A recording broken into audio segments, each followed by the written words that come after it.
Shalom Bapak Ibu Saudara. Renungan kita hari ini terdapat di Mazmur nomor 42. Pernahkah saudara lupa membawa air minum saat berpergian?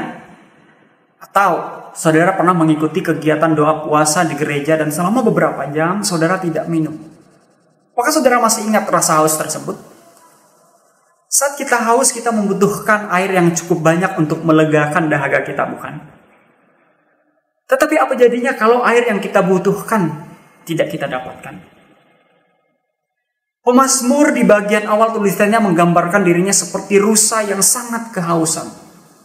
Di Israel sendiri curah hujan tidak terlalu tinggi, sehingga dipastikan air datang dan pergi dengan begitu cepat. Dan kalaupun ada air, pasti airnya sangat sedikit sekali. Kita bisa bayangkan seekor rusa yang sudah kelelahan mencari air kemana-mana, sedang berjalan terseok-seok.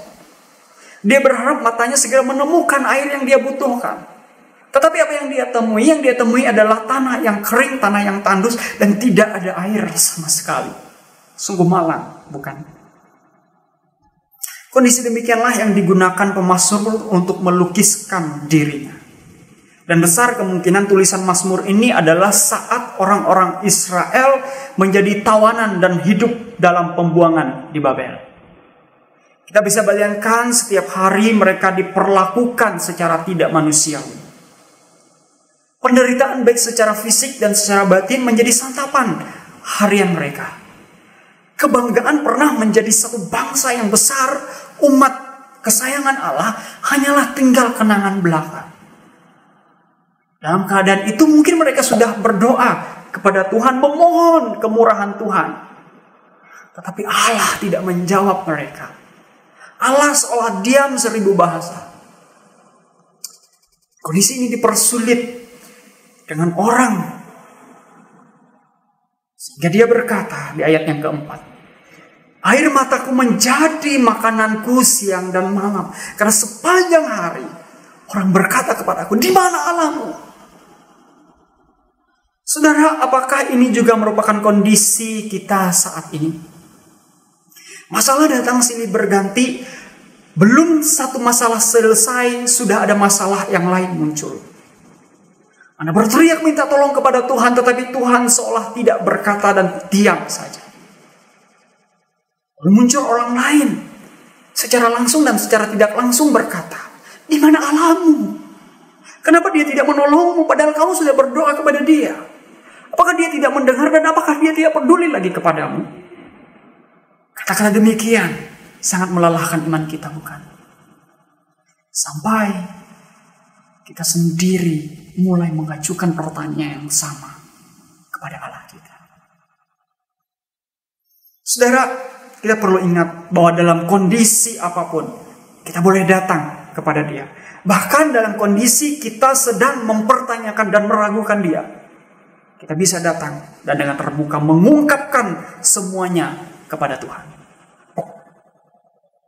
Tuhan tidak pernah memandang rendah semua perasaan yang bergejolak di dalam diri kita. Pemazmur mengakui perasaannya dan dia tertekan dan jiwanya gelisah. Dia tidak memendam dan tidak menyangkali perasaannya tersebut. Tapi dia terus mengingatkan dirinya tentang Allah yang adalah penolongnya. Dia berkata, ayat yang ke-12. Mengapa engkau tertekan, hai jiwaku, dan mengapa engkau gelisah di dalam diriku? Berharaplah kepada Allah, sebab aku bersyukur lagi kepadanya, penolongku dan Allahku. Saudara, tidak apa untuk merasakan perasaan yang bergejolak di dalam diri kita. Ada kondisi-kondisi tertentu kita akan merasa tertekan dan kita merasa gelisah. Akui perasaan itu, tapi bangkitlah. Jangan sampai perasaan itu mengalahkan iman kita.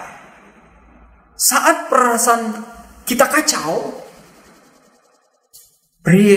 biarlah iman kita tetap teguh di dalam Tuhan.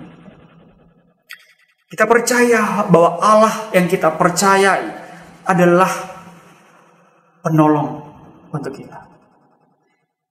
Ia akan menolong kita dengan caranya. Datanglah kepada Allah.